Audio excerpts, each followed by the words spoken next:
નમસ્કાર વિદ્યાર્થી મિત્રો, ધોરણ 10 વિષય ગણિત ના પ્રકરણ નંબર 14 એટલે કે આંકડા શાસ્ત્રનો આજે આપણો લેક્ચર નંબર છે 10, જેમાં આજે આપણે મધ્યસ્થ નામનો ટોપિક જે છે એમના સૂત્ર એટલે કે સ્વાધ્યાય 14.3 નો પ્રશ્ન નંબર 4 થી 7 વિશે આજે ચર્ચા કરવાની છે. મધ્યસ્થનું સૂત્ર તો આપણે અગાઉ જોઈ ચૂક્યા છીએ. તો મધ્યસ્થ m બરાબર સૂત્ર શું આવશે? તો કે મધ્યસ્થનું સૂત્ર આપણી પાસે છે m બરાબર l પ્લસ n ના છેદમાં 2 માઇનસ cf છેદમાં f ગુણ્યા s. આ સૂત્રના આધારે આજે આપણે પ્રશ્ન નંબર 4 થી લઈને 7 સુધીના પ્રશ્નો આજે ક્લિયર કરવાના છે. એટલે કે મધ્યસ્થ નામનો ટોપિક છે એના દાખલાઓ આજે આપણે પૂરા કરીશું. તો શરૂ કરીએ આપણે પ્રશ્ન નંબર 4 થી. તો એમાં રકમમાં કીધું છે કે એક છોડના 40 પાંદડાઓની લંબાઈ ખૂબ જ નજીકના મિલીમીટર સુધી માપવામાં આવી અને મેળવેલ માહિતી નીચેના કોષ્ટકમાં દર્શાવી પાંદડાઓની મધ્યસ્થ લંબાઈ ગોતવાની છે. એટલે છોડ છે એના 40 પાંદડાઓ લીધા છે અને એના માપન કરવામાં આવ્યું છે. પાંદડાઓની લંબાઈ છે મિલીમીટરમાં માપેલી છે. એમનો મધ્યસ્થ આપણે મેળવવાનો છે. તો આપણી પાસે લંબાઈ આપેલી છે મિલીમીટરમાં અને પાંદડાઓની સંખ્યા આપેલી છે. અહીંયા જોઈએ કે 118 મિલીમીટર થી 126 મિલીમીટર હોય એવા પાંદડાઓ કેટલા છે? તો કે 3. 127 મિલીમીટર થી 135 મિલીમીટર હોય એવા કેટલા છે? 5. પછી 136 મિલીમીટર થી 144 મિલીમીટર સુધી લંબાઈ એવા 9. એમ કુલ છેલ્લે તમે જોશો તો 172 મિલીમીટર થી 180 મિલીમીટર સુધીની લંબાઈ હોય એવા કેટલા પાંદડાઓ છે? 2. તો આમ કુલ પાંદડાઓની સંખ્યા તો આપણને રકમમાં જ આપેલી છે 40. તો કુલ પાંદડાઓની સંખ્યા કેટલી થશે? 40. હવે અહીંયા તમે જોશો તો આ વર્ગ જે આપેલા છે એ અનિવારક છે. તમને હું અહીંયા માર્ક કરીને બતાવું છું કે આપણને જે વર્ગ આપવામાં આવ્યા છે અનિવારક છે. તમે જોવો છો અહીંયા જે 126 ઉધ્વ સીમા છે એ અહીંયા અધઃ સીમા નથી, અહીંયા 127 છે. તો આ જે વર્ગો છે અનિવારક છે અને આપણો એવો નિયમ છે બહુલક અને મધ્યસ્થ માટે કે અનિવારક વર્ગો એટલે કે અસતત વર્ગો છે એને ફરજિયાત તમારે સતત એટલે કે નિવારક વર્ગોમાં રૂપાંતર કરવું જરૂરી છે. જો નિવારક વર્ગમાં રૂપાંતર નથી કરતા તો તમને મધ્યસ્થ યોગ્ય મળતો નથી. તો હવે એને નિવારકમાં આપણે ફેરવીએ એટલે આપણે વર્ગ મેળવવાના છે. અને કેવા વર્ગ મેળવવાના છે? સતત. તો સતત વર્ગ કેવી રીતે મેળવાય? તો એ નિયમ પણ તમને ખ્યાલ જ હશે કે તમારી જે અધઃ સીમા છે 118 એમાંથી 0.5 ને માઇનસ કરવાનું એટલે કે અધઃ સીમા બિંદુ ગોતવાનું અને 126 જે ઉધ્વ સીમા છે એમાં 0.5 પ્લસ કરવાના એટલે કે ઉધ્વ સીમા બિંદુ મેળવવાનું. તો વર્ગમાંથી આપણે પહેલો પ્રથમ વર્ગ મેળવીએ તો આમાં 118 માંથી 0.5 ને માઇનસ કરશો તો કેટલા મળશે? 117.5 અને આમાં પ્લસ કરવાના ઉધ્વમાં એટલે 126.5. તો સેમ પ્રોસેસ બધા જ વર્ગ માટે કરવાની કે 127 છે એટલે આ બધી અધઃ સીમા કહેવાય. તો અધઃ સીમા જે છે એમાંથી 0.5 ને માઇનસ કરવાના અને ઉધ્વ સીમા જે બધી છે એમાં 0.5 ને શું કરવાના? પ્લસ. એટલે અહીંયા 127 માંથી 0.5 માઇનસ કરવાના એટલે 126.5. 0.5 માઇનસ કરવાના, ખાસ સાંભળજો, 5 નહીં, 0.5. તો 135.5 થઈ ગયા. અહીંયા પ્લસ કરશો એટલે તો સેમ પ્રોસેસ બધા માટે આવે. તો અહીંયા 135.5 થી 144.5. હવે અહીંયા શું આવશે? તો તમને સમજાતું હશે કે 144.5 થી 153.5.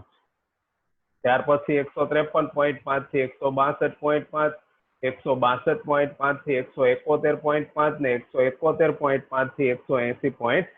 તો આપણને શું મળી ગયા? વર્ગ. હવે તમે જોઈ શકો છો કે આ વર્ગ છે નિવારક વર્ગ તૈયાર થયા છે કે અહીંયા જે ઉધ્વ સીમા જે હતી 126.5 એ જ એમના પછીના વર્ગની શું આપેલી છે? અધઃ સીમા. એટલે ઉધ્વ સીમા અને અધઃ સીમા બંને કેવા થઈ ગયા છે? સમાન. જ્યારે અહીંયા એવું હતું નહીં. એટલે અનિવારક વર્ગો એટલે કે અસતત વર્ગોને આપણે શેમાં રૂપાંતર કર્યા છે? સતત વર્ગો. એટલે હવે આપણા માટે માન્ય એટલે કે યોગ્ય વર્ગ જે હશે એ કયા ગણાશે? તો કે આ જે વર્ગવાળી લાઈન આપણે તૈયાર કરેલી છે નિવારક એટલે કે સતત વર્ગો, હવે એને આપણે ધ્યાનમાં લેવાના છે. આ જે લંબાઈ આપેલી હતી એટલે કે જે રકમમાં આપણને વર્ગ આપેલા એને હવે ધ્યાનમાં લેવાના નથી. ખાસ ધ્યાન રાખવું. હવે આપણને મધ્યસ્થ મેળવવાનો કીધો તો મધ્યસ્થ માટે હવે પછી આપણે કોની જરૂર પડે છે? તો તમને ખ્યાલ જ છે કે મધ્યસ્થ માટે સંચય આવૃત્તિની જરૂર પડે. અને સંચય આવૃત્તિના કેટલા પ્રકાર છે? તો એના બે પ્રકાર છે. કયા બે પ્રકાર? તો કે થી ઓછી અને થી વધુ પ્રકારની. તો આપણને દાખલા માટે કોણ જરૂરી છે? તો કે થી ઓછા પ્રકારની સંચય આવૃત્તિ. તો આપણે થી ઓછા પ્રકારની સંચય આવૃત્તિ ગોતવાની છે. તો સંચય આવૃત્તિ CF આપણે મેળવીએ તો પ્રથમ જે છે એની જ લખાય. નિયમ યાદ જ હશે કે પ્રથમ જે આવૃત્તિ છે એ જ લખાય. પછી ક્રમશઃ શું થશે? તો કે પછી ક્રમશઃ તમારે એમાં પ્લસ કરતું જવું પડે. શું કરતું જવું પડે? પ્લસ. એટલે કે આ 5 છે એને કોનામાં પ્લસ કરવાના? 3 માં. તો 5 ને તમે જયારે 3 માં પ્લસ કરશો એટલે કે 3 + 5 બરાબર કેટલા આવશે? 8. પછી શું કરવાનું? તો સેમ નિયમ પાલન કરવાનું કે અહીંયા પછી જે 8 અને 9 નો સરવાળો કરવાનો. એટલે 9 છે એ કોનામાં પ્લસ કરવાના? 8 માં. તો જયારે 9 છે એ તમે 8 માં પ્લસ કરશો એટલે 9 ને 8 કેટલા થશે? 17. પછી સેમ એ જ પ્રક્રિયાનું પાલન કરાવવાનું કે આ 12 એને કોનામાં? 17 માં પ્લસ કરવાના. તો 17 માં જયારે પ્લસ કરશો 12 ને ત્યારે કેટલા મળશે? તો કે 29. એવી રીતે એમાં 5 ને પ્લસ કરશો એટલે 34, પછી 4 એટલે 38, પછી 2 એટલે 40. એટલે આપણી વર્ગ લંબાઈ સાચી છે ખોટી આપણને કેવી રીતે સમજ પડે? તો નિયમ આપણને ખ્યાલ જ છે કે આપણી આવૃત્તિનો જે સરવાળો છે એ જ સરવાળો છેલ્લી સંચય આવૃત્તિ હોવી જોઈએ. આપણને આવૃત્તિ જે આપેલી છે એ આવૃત્તિનો જે સરવાળો આપણી પાસે મળ્યો છે એ જ આપણો છેલ્લો સંચય આવૃત્તિનો ભાગ હોવો જોઈએ. તો આપણી આવૃત્તિ સાચી છે. હવે આ સંચય આવૃત્તિ મળી ગયા પછી હવે આપણે શું કરવું પડે? તો હવે યાદ છે તમને કે મધ્યસ્થ વર્ગ નક્કી કરવો પડે. મિત્રો શું નક્કી કરવું પડે? મધ્યસ્થ વર્ગ. તો મધ્યસ્થ વર્ગ નક્કી કરવો હોય તો કેવી રીતે નક્કી થાય? તો તમને એ પણ યાદ હશે કે n/2 પ્રથમ ગોતવું પડે. તો આપણે n/2 પ્રથમ ગોતીએ. તો કે n એટલે કેટલા હતા? 40. 40/2 કરશો એટલે કેટલા આવશે? 20. હવે આ 20 ને તમારે ક્યાં જોવાના? તો એ 20 તમારે સંચય આવૃત્તિમાં ગોતવાના છે. આમાં ક્યાંય? કે તમે જોઈ શકો છો કે એ 20 સંચય આવૃત્તિમાં ક્યાંય પણ આપણને આપેલા નથી. તો આપણા માટે કોણ યોગ્ય ગણાશે? તો કે એનાથી મોટી સંખ્યા અને તરતની સંખ્યા. તો એનાથી મોટા કોણ છે? 20 થી મોટા? તો કે 29. તમે જોવો છો અહીંયા આ 17 છે એનાથી નાના છે તો 29 છે એનાથી મોટા થયા. તો એમની સામેનો જે વર્ગ છે એટલે આ આપણો કયો વર્ગ તૈયાર થશે? મધ્યસ્થ વર્ગ. યાદ રાખજો કે આ જે વર્ગ છે ને શું કહેવાશે? મધ્યસ્થ વર્ગ. જેમ મેં અગાઉ કીધું કે આપણને હવે જે રકમ આપેલી હતી એને ધ્યાનમાં લેવાના નથી, કારણ કે અનિવાર્ય એટલે કે અસતત હતા. આપણા દાખલા માટે કોની જરૂર પડે છે? સતતની. તો આપણને મધ્યસ્થ વર્ગ પણ મળી ગયો છે. હવે આગળ વધીએ તો મધ્યસ્થ વર્ગ નક્કી થયો કયો? 144.5 થી 153.5. તમે જોઈ શકો છો અહીંયા લખ્યું છે આપણે કે મધ્યસ્થ વર્ગ કયો આવ્યો? 144.5 થી 153.5. પછી એલ એટલે શું થાય? તો કે અધઃ સીમા. કોણ છે? 144.5. CF એટલે શું થાય? ઉપરની સંચય આવૃત્તિ. તો ઉપરની સંચય આવૃત્તિ કેટલી છે? 17. અને F એટલે તો કે એની જ આવૃત્તિ કેટલી છે? 12 છે. અને H એટલે વર્ગ લંબાઈ. તો વર્ગ લંબાઈ તમે જોશો તો કેટલી થશે? 9. કેટલી મળશે? 9. ખાસ જોજો, બંનેની બાદબાકી કરશો એટલે આન્સર કેટલો મળશે? 9. હવે આ બધી જ કિંમતો સૂત્રની અંદર મૂકવાની. તો મધ્યસ્થનું સૂત્ર નિયમ અનુસાર L + n/2 - CF / F ગુણ્યા H. જ્યાં L એટલે 144.5, n/2 એટલે 20 મળ્યા, CF એટલે આપણી પાસે 17 હતા, F એટલે એની આવૃત્તિ કેટલી હતી? 12, અને ગુણ્યા H એટલે 9. હવે આનું સાદુરૂપ આગળ લઈએ તો 20 - 17 એટલે કેટલા થશે? 3 ગુણ્યા 9 છેદમાં 12. આ એમનેમ જ 144.5. હવે 9 ગુણ્યા 3 કરશો એટલે કેટલા થશે? 27. ને 27/12 કરશો એટલે કેટલા આવશે? 2.25. આ 2.25 ને તમે મધ્યસ્થમાં ઉમેરશો એટલે તમારો દાખલાનો આન્સર હશે 146.5. કેટલો આવશે? 146.5. તો જે આપણને પ્રશ્ન પૂછવામાં આવેલો હતો કે પાંદડાઓની લંબાઈનો મધ્યસ્થ કેટલો, તો એ મધ્યસ્થ આપણને મળ્યો છે m બરાબર કેટલા મળ્યા છે? 146.75. તો આ દાખલો આપણો છે એનો આન્સર આપણે છેલ્લે લખી દઈએ કે આમ પાંદડાઓની સંખ્યા, પાંદડાઓની જે લંબાઈ હતી, લંબાઈનો મધ્યસ્થ કેટલો છે? 146.75 મિલીમીટર. કેટલું? 146.75 મિલીમીટર. તો આ રીતનો આપણે મધ્યસ્થનો દાખલો ગણવાનો હતો. અહીંયા આપણી પાસે નવું શું હતું તો કે અસતત વર્ગો હતા, એને પ્રથમ શેમાં ફેરવા છે? સતત વર્ગોમાં. હવે અહીંયા ઘણી વખત એવું પણ બને છે કે કોઈ વિદ્યાર્થી અથવા કોઈના મનમાં એવો પ્રશ્ન હોય, સર આપણે બધાને અસતતમાં ન ફેરવીએ તો ચાલે?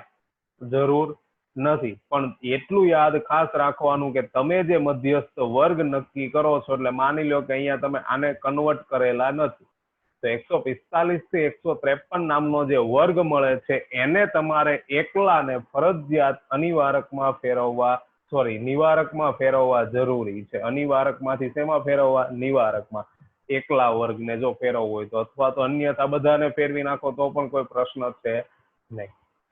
તો આ આપણો અહીંયા પ્રશ્ન ચોથો છે, દાખલો ચોથો એ પૂર્ણ થાય છે. અહીંયા આપણી પાસે નવી રીત હતી કે જેની અંદર આપણને અસતત વર્ગો આપ્યા હતા, એને આપણે શેમાં રૂપાંતર કર્યા છે? સતત વર્ગોમાં. હવે આપણે નેક્સ્ટ પ્રશ્ન નંબર 5 ઉપર આગળ વધીએ. તો પાંચમો દાખલો છે એકદમ સીધો અને સરળ સામાન્ય પ્રશ્ન છે કે નીચેનું કોષ્ટક 400 નિયોન ગોળા, એટલે કે વીજળીના જે બલ્બ છે એવા 400 નિયોન કે જેની અંદર નિયોન નામનો ગેસ ભરેલો હોય છે, એવા ગોળાનું આયુષ્યનું આવૃત્તિ વિતરણ આપેલ છે. તો આ ગોળાના આયુષ્યનો શું મેળવવાનો છે? મધ્યસ્થ. તો આપણી રકમ ની અંદર આપણે જોઈએ કે આપણને આયુષ્ય આપેલું છે કલાકોમાં અને ગોળાઓની સંખ્યા આપેલી છે. આયુષ્ય આપણને 1500 કલાકથી 2000 કલાક ચાલે એવા ગોળાઓ કેટલા? તો કે 14 છે. 2000 થી 2500 કલાક ચાલે એવા કેટલા ગોળાઓ છે? 56. 2500 થી 3000 કલાક ચાલે એવા 60 ગોળા. આમ કુલ ગોળાઓની સંખ્યા કેટલી છે? તો કે 400. અહીંયા રકમમાં જ આપણને પ્રથમ આપી દીધું છે 400 ગોળા, અને એટલે આવૃત્તિનો સરવાળો પણ કેટલો થશે? 400. તો ત્યાર પછી અહીંયા તમે જોવો છો તો વર્ગો તમને જે આપેલા છે એ કેવા છે? નિવારક, એટલે કે સતત. અહીંયા 2000 છે તો અહીંયા પણ કેટલા છે? 2000. એમ અહીંયા 2500 તમને આપેલા છે તો અહીંયા પણ કેટલા છે? 2500. એટલે અહીંયા તમારી પાસે કોઈ પ્રશ્ન ડિફિકલ્ટી આવતી નથી. હવે આપણે મધ્યસ્થ માટે કોની જરૂર પડે? તો તમને ખ્યાલ જ છે સંચય આવૃત્તિની જરૂર પડે છે, ઓછા પ્રકારની. સંચય આવૃત્તિ મેળવી લઈએ. આપણું પહેલું કામ શું હોવું જોઈએ? તો કે પ્રથમ કામ અહીંયા 14 છે તો અહીંયા પણ કેટલા લખાવા જોઈએ? 14. તો આપણને ખ્યાલ છે તો આપણે અહીંયા પ્રથમ 14 લખી દઈએ. પછી શું કરવાનું છે? તો કે પછીનું પદ પણ તમને ખ્યાલ જ હોવું જોઈએ કે 56 છે એને કોનામાં પ્લસ કરવાના? 14 માં. તો એ 56 ને 14 માં પ્લસ કરો એટલે 56 પ્લસ 14 70.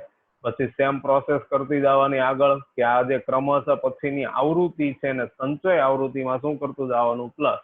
એટલે કે 60 ને હવે 70 માં પ્લસ કરો એટલે 130. એમાં 86 ઉમેરશો 216. એમાં 74 એટલે કે 74 216 માં પ્લસ કરો એટલે 290. એમાં 62 પ્લસ કરશો એટલે 352, અને એમાં 48 પ્લસ કરશો એટલે કેટલા મળશે? 400. તો તમે જોઈ શકો છો કે તમને જે આવૃત્તિનું ટોટલ આપવામાં આવ્યું હતું 400, એ જ તમને લાસ્ટમાં મળ્યું છે 400. જોઈ લો અહીંયા કે આવૃત્તિનો સરવાળો 400 હતો અને આપણી સંચય આવૃત્તિ છેલ્લી પણ કેટલી મળી છે? 400. તો નિયમ અનુસાર આપણું કાર્ય વ્યવસ્થિત છે. હવે આપણને મધ્યસ્થ વર્ગની જરૂર પડે. તો મધ્યસ્થ વર્ગ કેવી રીતે મળે? તો તમને ખ્યાલ છે કે n/2 ના આધારે મળે. કોના આધારે મળે? n/2. તો n/2 આપણે ગોતીએ તો n એટલે કેટલા છે? 400. 400 ભાગ્યા 2 કરશો એટલે કેટલા થશે? 200.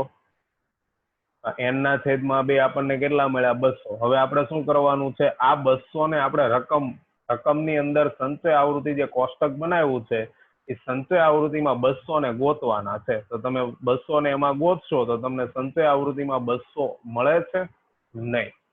તો શું કરવાનું? તો તમને ખ્યાલ જ છે બહુ સારી રીતે, એનાથી મોટી સંખ્યા. એનાથી કેવી લેવાની? મોટી સંખ્યા. એનાથી મોટા કોણ? 216. કોણ છે? 216. તો એની સામેનો જે વર્ગ છે એ આપણો કેવો વર્ગ ગણાશે? મધ્યસ્થ વર્ગ. કેવો વર્ગ ગણાશે? મધ્યસ્થ વર્ગ. તો આપણો મધ્યસ્થ વર્ગ નક્કી થઈ ગયો 3000 થી 3500. પછી એમાં એલ એટલે કેટલા? તો કે 3000 થયા. એલ એટલે અધસીમા કહેવાય, એટલે 3000 થઈ અધસીમા. પછી શું લેવાનું? સીએફ. તો સીએફ એટલે કોણ? તો કે ઉપરની સંચય આવૃત્તિ. ઉપરની સંચય આવૃત્તિ કેટલી છે? 130. તો સીએફ નું મૂલ્ય છે એ કેટલું થશે? 130. તો સીએફ બરાબર 130. એફ એટલે 86 અને એચ એટલે વર્ગ લંબાઈ કેટલી છે? 500. તો આ બધા પદ મળી ગયા. હવે આ બધા પદને સામાન્ય રીતે આપણે સૂત્રની અંદર મૂકી અને ઇઝીલી એનું સાદુરૂપ આપવાનું રહેશે. સૂત્ર આવી ગયું, m બરાબર l પ્લસ n ના છેદમાં 2 માઇનસ cf છેદમાં f ગુણ્યા h, જ્યાં l એટલે શું તો કે 3000, n ના છેદમાં 2 તો કે 200 આપણને મળ્યા છે, cf એટલે 130, f એટલે 86 અને h એટલે 500. આ બધી કિંમતો સૂત્રની અંદર મૂકી. હવે એનું સાદુરૂપ આપીએ તો 200 માઇનસ 130 કરશો એટલે કેટલા વધશે 70, એ 70 ગુણ્યા 500 એટલે 7 પંચા 35 ને પાછળ 3 શૂન્ય એટલે 35,000 ભાગ્યા 86 કરશો તમે એટલે તમને આન્સર મળશે 406.98. 70 ગુણ્યા 500 એટલે 35,000 થાય, એને ભાગ્યા 86 એટલે 406.98 અને એને 3000 માં પ્લસ કરશો એટલે તમારો મધ્યસ્થ તમને મળે છે 3406.98. મધ્યસ્થ કેટલો મળે છે 3406.98. એટલે તમારો દાખલો છે એનો ફાઇનલ આન્સર કે આમ ગોળાઓના આયુષ્યનો મધ્યસ્થ 3406.98 કલાક છે. કેટલું છે 3406.98 કલાક. આ એકદમ સીધો અને સરળ પ્રશ્ન હતો, આની અંદર પણ કોઈ ડિફિકલ્ટી હતી નહીં. હવે નેક્સ્ટ પ્રશ્ન નંબર 6 તરફ આગળ વધીએ તો આ પણ એક સીધો અને સરળ પ્રશ્ન જ છે કે સ્થાનિક ટેલિફોન યાદીમાંથી 100 અટક યાદચ્છિક રીતે પસંદ કરવામાં, અટક એટલે કે સરનેમ પસંદ કરવામાં આવી હતી અને અંગ્રેજી મૂળાક્ષરોમાં અટકોમાં આવતા અક્ષરોની સંખ્યાનું આવૃત્તિ વિતરણ નીચે પ્રમાણે છે.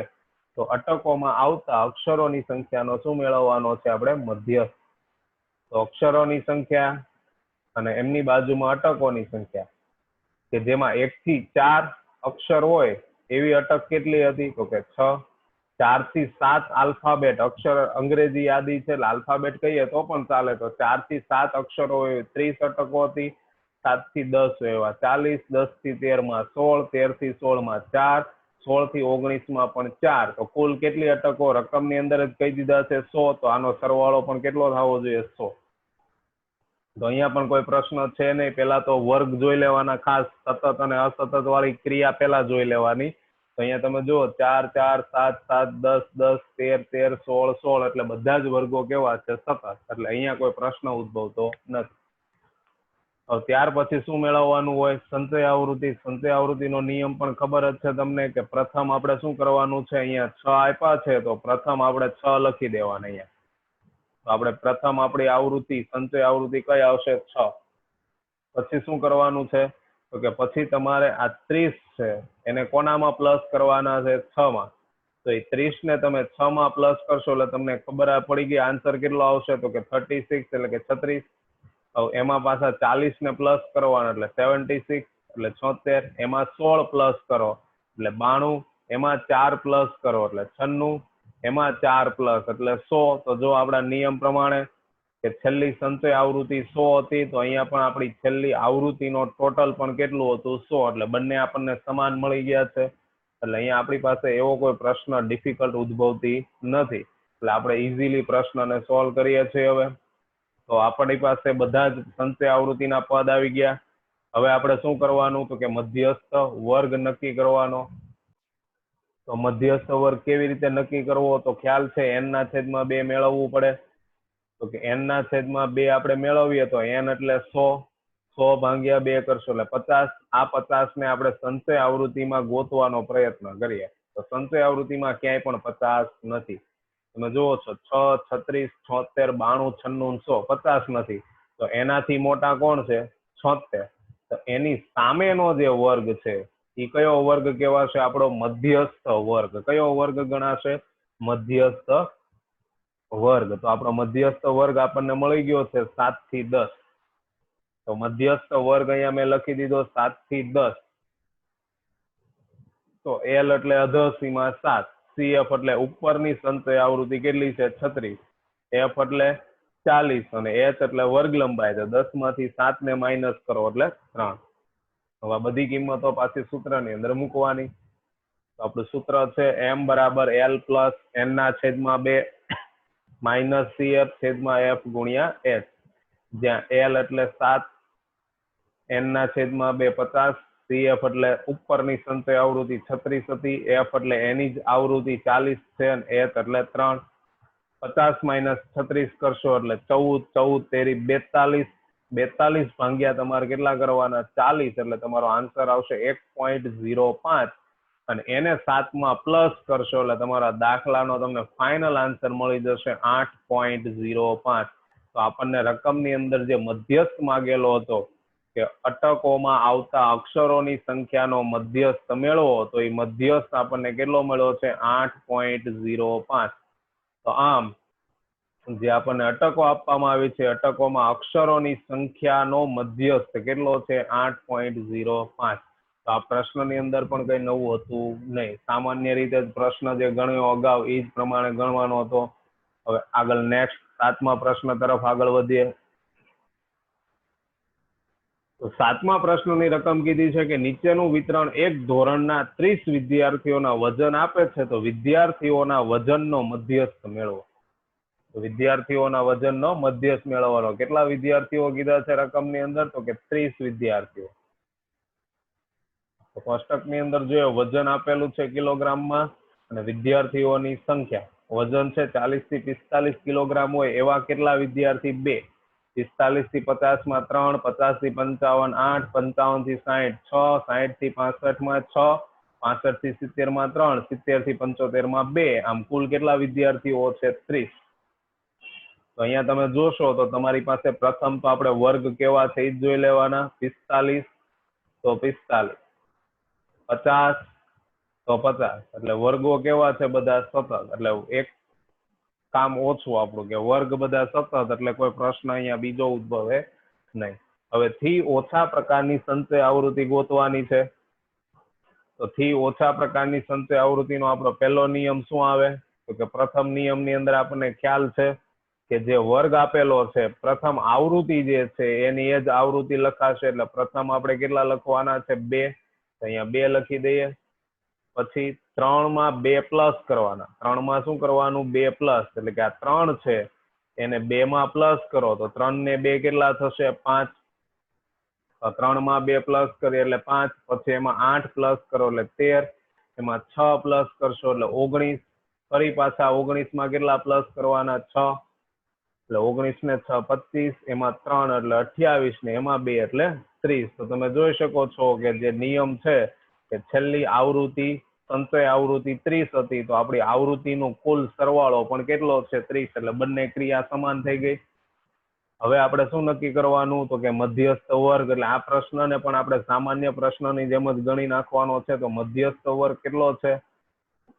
તો એના માટે n ના છેદમાં 2 ગોતવા પડે.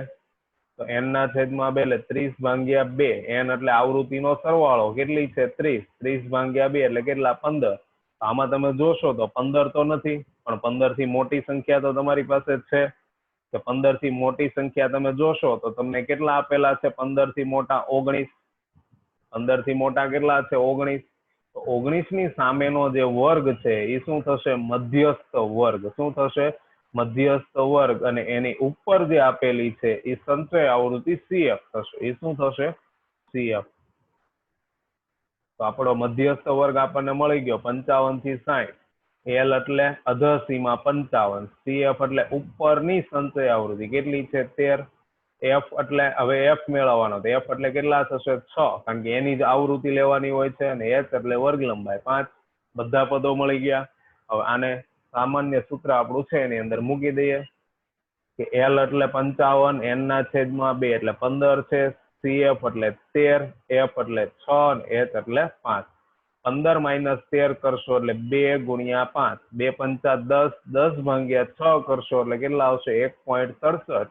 અને એને જયારે તમે 55 માં પ્લસ કરશો એટલે તમારો દાખલો છે એમનો ફાઇનલ આન્સર મધ્યસ્થ 56.67.